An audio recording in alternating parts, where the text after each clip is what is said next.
Bamantong hininga si Harlan Sanders, isa na namang pinto ng restoran ang nagsara sa kanyang umaasang mukha.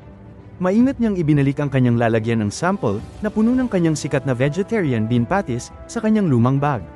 Ito ang ika-100 pagtanggi, isang pamilyar na mapait na lasa na kasama ng amoy ng kanyang maingat na inihandang recipe. Ang kanyang lumang kotse, isang mapagkakatiwalaang kasama, ay umugang sa maalikabok na kalsada, dala hindi lang si Harlan kundi pati na rin ang isang pangarap sa mga kupas na upuan nito. Naglathala siya ng mga taon sa pagperpekto ng kanyang espesyal na bean patty, kumbinsido na ang masarap nitong lasa ay magpapasaya sa lahat. Ngunit ang paghimok sa mga may-ari ng diner na may pag-aalinlangan ay napatunayang isang bako-bakong, walang katapusang paglalakbay. Si Harlan, isang mabait na lalaki na may determinadong kislap sa kanyang mga mata, ay madalas na sinisimulan ng kanyang presentasyon ng isang mainit na ngiti. Subukan mo ito, kaibigan, sasabihin niya, habang iniaabot ang bagong lutong patty. Ginawa ito ng may pagmamahal at isang lihim na timpla ng mga halaman. Karamihan sa mga may-ari ay tinititigan siya ng may pagdududa, masyadong abala o masyadong nakasanayan sa kanilang mga paraan. Mukhang interesante, ngunit puno na ang aming menu, binaliwala siya ng isang magaspang na lalaki, habang iwinawagayway ang kamay. Gusto ng mga tao ng karne, hindi bean patties, deklara ng isa pa, halos hindi man lang natikman. Ang bawat hindi, ay isang maliit na pabigat sa kanyang puso, ngunit tumanggi si Harlan na hayaan itong durugin ang kanyang espiritu. Naalala niya ang kanyang mahal na asawa, si Claudia, na nagsasabi sa kanya, "Harlan, ang iyong recipe ay isang regalo. Huwag mong hayaang pigilan ka ng ilang saradong pinto." Ang kanyang mga salita ay parang gasolina para sa kanyang pagod na kaluluwa, na nagtutulak sa kanya lampas sa pagod. Unti-unting nababawasan ang kanyang ipon, ang mga karatula sa kalsada ay lumabos sa isang tuloy-tuloy na agos ng mga hindi pamilyar na bayan. Minsan natutulog siya sa kanyang kotse, minsan sa murang motel, laging malapit ang kanyang mahalagang recipe. Siya ay isang matandang lalaki, ngunit ang kanyang hilig ay mas maliwanag kaysa dati, na nagbibigay liwanag sa kanyang landas pasulong. Isang gabi, pagkatapos ng isa pang araw ng walang katapusang pagtanggi, huminto si Harlan sa isang maliit, tahimik na bayan. Ang kainan doon, na tinatawag na The Roadside Rest, ay mukhang pagod na pagod tulad niya, na may kumikislap na neon sign. Ito ang magiging kanyang ika-1,000 pagsubok, o marahil ang ika-1,001. Pumasok siya, mahinang kumalansang ang kampana sa itaas ng pinto, na nagbunyag ng isang nag-iisang, pagod na waitress na nagpupunas ng mga counter. "Paumanhin po, ma'am," simula ni Harlan, ang kanyang boses ay paus mula sa mahabang pagmamaneho. "Narito po ba ang may-ari? May espesyal akong ipapakita sa kanila."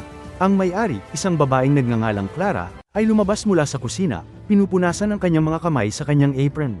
Tiningnan niya si Harlan, ang kanyang ekspresyon ay pagod ngunit mahusisa. "Ano po ang maipaglilingkod ko sa inyo, sir?" tanong niya, ang kanyang boses ay nakakagulat na banayad.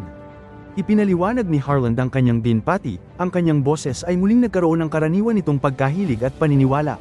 Nagluto siya ng sariwang batch doon mismo sa kanyang maliit na griddle, ang nakakaakit na amoy ay pumuno sa kainan. Pinanood ni Clara, isang mahinang ngiti ang naglalaro sa kanyang mga labi, ang kanyang interes ay malinaw na napukaw. Kumagit siya, bahagyang nanlaki ang kanyang mga mata sa sorpresa at kasiyahan. "Ito ay, talagang may kakaiba, sir," bulong niya, kumagit ulit ng may sigasig. "Ito ay iba, ngunit masarap. Hindi pa ako nakatikim ng ganito."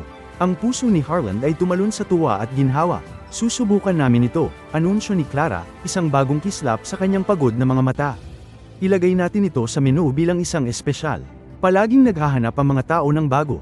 Hindi makapaniwala si Harlan sa kanyang narinig, sa wakas ay isang oo. Ang kanyang unang kontrata, isang maliit na kasunduan sa pamamagitan ng pagkamay, ay tila mas malaki kaysa sa anumang malaking kasunduan.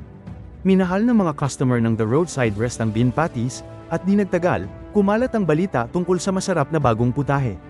Si Harlan, na ngayon ay matanda na at mas matalino, ay hindi huminto sa kanyang paglalakbay doon. Patuloy siyang nagmaneho, patuloy na ibinahagi ang kanyang espesyal na recipe sa mas maraming restoran. Ang daan ay mayroon pa ring mga baluktot kakulangan sa sangkap, mga bagong kakumpetensya, paminsan-minsang masamang review na sumusubok sa kanyang desisyon. Ngunit ngayon, alam ni Harlan kung paano haharapin ang mga ito ng may karanasan at karunungan. Natutunan niya na ang bawat baluktot ay bahagi lamang ng paglalakbay, hindi isang dahilan upang itigil ang kanyang pagunlad. Siya ay umangkop, pinabuti ang kanyang mga pamamaraan, at nagpatuloy sa bawat hamon. Tahuli, ang kanyang vegetarian bean patty recipe ay naging isang minamahal na paborito sa buong bansa, isang patunay ng kanyang hindi masisirang espiritu at pananaw. Nagtayo siya ng isang pamana hindi lamang sa isang masarap na recipe, kundi pati na rin sa matibay na paniniwala sa kanyang pangarap. Ang kanyang kwento ay umalingaw-ngaw sa karunungan ng bukas na kalsada, isang makapangyarihang aral para sa ating lahat. Ang buhay ay tunay na isang daan na may mga baluktot, katulad ng mahaba at mapanghamong paglalakbay ni Harlan. Ang mga hamon na ito ay hindi nilayon upang tayo ay maalis sa landas, kundi upang turuan tayo ng katatagan at determinasyon sa ating mga hangarin.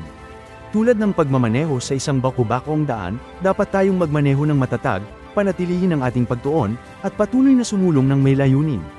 Kung ang hindi ka panipaniwalang paglalakbay ni Harlan Sanders ay nagbigay inspirasyon sa iyo upang magpatuloy, mag-subscribe sa Filipino Repo para sa higit pang mga alamat na kwento. I-like kung ilalapat mo ang araling ito ngayon, at magkomento kung anong sikat na kwento ang dapat naming ibahagi sa susunod.